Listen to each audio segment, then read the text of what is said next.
वर्ष 2025-26 हेतु विभिन्न क्षेत्रों में ग्रीन बजट के अंतर्गत 27,854 करोड़ रुपए का प्रावधान रखा गया है, जैसे renewable energy, sustainable agriculture, circular economy, waste management and recycling, e vehicles etcetera.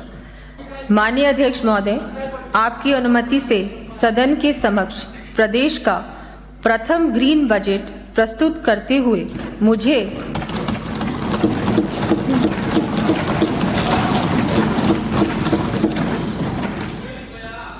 मुझे अत्यंत हर्ष का अनुभव हो रहा है। जैसा कि माननीय सदस्यगण को विदित है, संपूर्ण विश्व एवं देश के साथ ही प्रदेश को भी वर्ष 2030 तक सस्टेनेबल डेवलपमेंट गोल्स का लक्ष्य प्राप्त करना है। ग्रीन ग्रोथ के महत्व एवं आवश्यकता का उल्लेख करते हुए माननीय प्रधानमंत्री श्री नरेंद्र मोदी जी ने कहा है, for us protection of environment is an article of faith. We have natural resources because our previous generations protected these resources. We must do the same for our future generations. We have to move towards zero defect and zero effect. Zero defect in production with no adverse effect on the environment. माननीय मुख्यमंत्री श्री भजनलाल जी शर्मा के नेतृत्व एवं मार्गदर्शन में सभी विभागों में सस्टेनेबल ग्रीन प्रणाली को प्रोत्साहित करने के साथ ही 10 बिंदुओं पर विशेष फोकस देने का विनिश्चय किया है, जो इस प्रकार है। 1. Climate change adaptation, 2. Forest and environment, biodiversity, ecology, 3. Sustainable agriculture, water harvesting, recharge, 4. Sustainable land use, 5. Green energy, 6. Recycling and waste disposal, circular economy, 7. Clean tech development, 8. Green audit, 9. Capacity building, education, skilling, 10. Green funding. माननीय सदस्यों को जानकर प्रसन्नता होगी कि वर्ष 2025-26 हेतु विभिन्न क्षेत्रों में ग्रीन बजट के अंतर्गत 27,854 करोड़ रुपए का प्रावधान रखा गया है, जो कि कुल स्कीम एक्सपेंडिचर का 11.34% है। आगामी वित्तीय वर्ष के लिए प्रस्तावित किए गए विभिन्न विभागों के कार्यों में ग्रीन ग्रोथ से संबंधित बिंदुओं का समावेश किया गया है, जैसे renewable energy, sustainable agriculture, circular economy, waste management and recycling, e vehicles etcetera. इनके साथ ही विशेष ग्रीन इनिशिएटिव्स की ग्रीन इनिशिएटिव्स KGIs अब मैं माननीय सदन के समक्ष प्रस्तुत कर रही हूँ। 1. Climate change adaptation. यद्यपि intergovernmental panel on climate change ने पर्यावरण में वर्ष 2050 तक समुचित सुधार की अपेक्षा की है, तथापि हमें माननीय प्रधानमंत्री जी द्वारा प्रारंभ किए गए मिशन लाइफ से प्रेरणा लेते हुए इस बदलते क्लाइमेट सिनेरियो के अनुरूप परिवेश तथा जीवन शैली को ढालना होगा। प्रदेश में कृषि एवं खाद्य सुरक्षा, डेजर्ट इकोसिस्टम एवं लैंड मैनेजमेंट, ऊर्जा एवं जल के उपयोग, स्वास्थ्य, पशुपालन तथा नागरिक सुविधाओं के संबंध में कार्यप्रणाली, तकनीक एवं इनके उपयोग की पद्धति में परिवर्तन की दृष्टि से मैं 5 वर्षीय क्लाइमेट चेंज अडेप्टेशन प्लान 2030 बनाए जाने की घोषणा करती हूँ। इसके साथ ही 150 करोड़ रुपए की लागत से centre of excellence for climate change स्थापित किया जाना प्रस्तावित करती हूँ।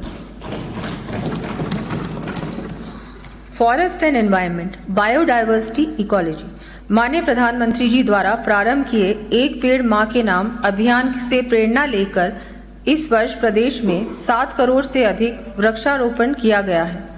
आगामी वर्ष मिशन हरियालो राजस्थान के अंतर्गत 10 करोड़ पौधे लगाने की मैं घोषणा करती हूँ।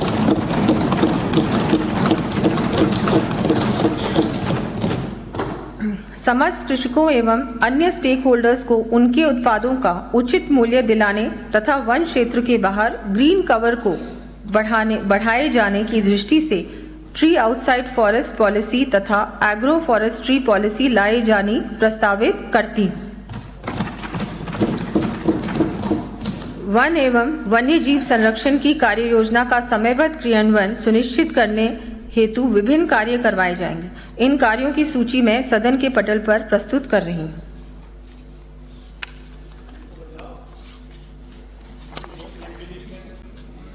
Sustainable agriculture, water harvesting, recharge. Chemical fertilisers एवं पौधे संरक्षण रसायनों के दुष्प्रभाव से स्वास्थ्य पर पड़ रहे विपरीत प्रभाव की रोकथाम के लिए नेशनल नेचुरल फार्मिंग मिशन के अंतर्गत कृषकों को दिए जा रहे संबल में वृद्धि करते हुए आगामी वर्ष 2,50,000 किसानों को अनुदान दिए जाने की घोषणा करती हूँ। इसके साथ ही ऑर्गेनिक फार्मिंग के लिए 1 लाख कृषकों तथा बायो एजेंट्स एवं बायो पेस्टिसाइड्स के लिए 2 लाख किसानों को लाभान्वित किया जाना भी प्रस्तावित है।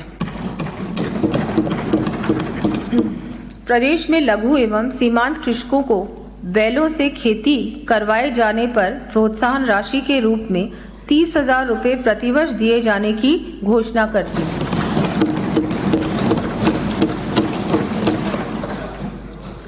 साथ ही ऐसे किसान साथियों को गोबर गैस प्लांट लगाने के लिए सब्सिडी भी दी जानी प्रस्तावित है।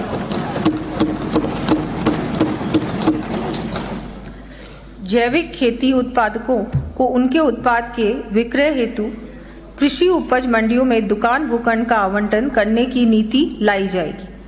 हमारे द्वारा शुरू किए गए मुख्यमंत्री जल स्वावलंबन अभियान 2.0 के अंतर्गत आगामी वर्ष 4,700 से अधिक गांवों में वाटर हार्वेस्टिंग स्ट्रक्चर्स के 1,10,000 कार्य करवाए जाने की मैं घोषणा करती हूँ। इन पर 2,700 करोड़ रुपए व्यय किए जाने प्रस्तावित हैं। सस्टेनेबल लैंड यूज, विकसित राजस्थान एक्ट 2047 हेतु GIS आधारित green land use perspective plan बनाए जाने के लिए 30 करोड़ रुपए का प्रावधान प्रस्तावित करती हूँ। महात्मा गांधी नरेगा योजना अंतर्गत भूमि विकास के कार्यों यथा चारागाह विकास, नदी तट स्थिरीकरण एवं पहाड़ी क्षेत्रों के संरक्षण हेतु 500 करोड़ रुपए की राशि व्यय की जानी प्रस्तावित है।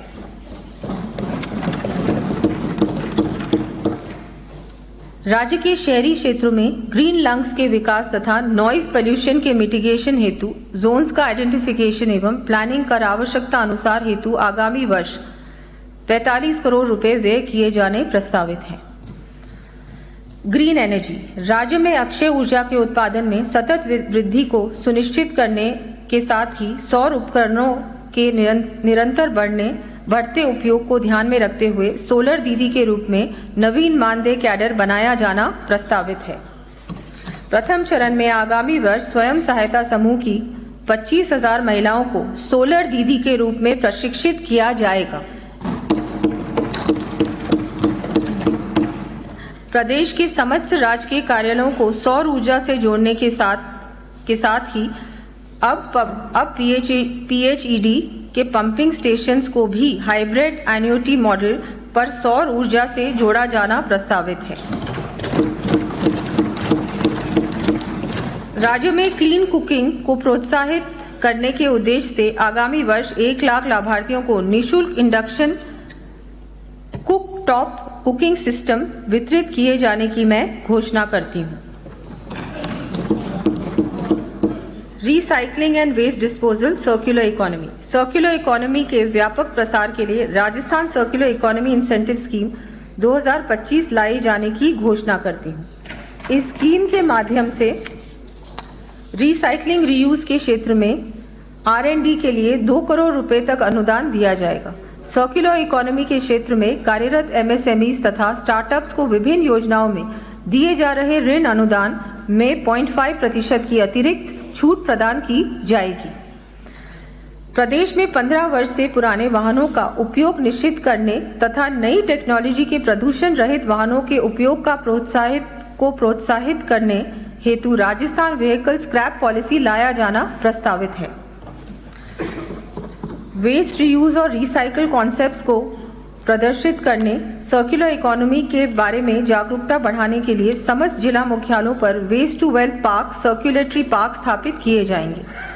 ग्रामीण क्षेत्रों में भी आज प्लास्टिक के उपयोग से पर्यावरण के लिए चुनौती खड़ी हो रही है। इस समस्या को देखते हुए ग्राम पंचायतों पर स्टील के बर्तन उपलब्ध करवाते हुए बर्तन बैंक बनाया जाना प्रस्तावित है। इस हेतु प्रथम चरण में 1000 पंचायतों को 1-1 लाख रुपए के बर्तन उपलब्ध करवाए जाएंगे।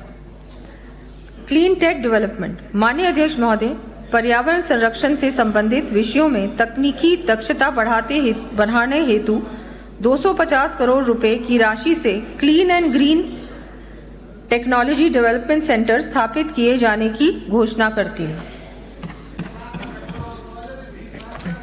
केंद्र की स्मार्ट सिटी योजना की तर्ज पर बूंदी, नाथद्वारा, खाटू श्याम जी, माउंट आबू, बालोतरा, भरतपुर, बीकानेर, सवाई माधोपुर, अलवर, जोधपुर, जैसलमेर, किशनगढ़, भिवाड़ी, भीलवाड़ा, मंडावा, पुष्कर के शहरी क्षेत्रों को 900 करोड़ रुपए का कोष गठित कर आगामी 3 वर्षों में clean and green eco cities के रूप में विकसित किए जाने की घोषणा करती हूँ।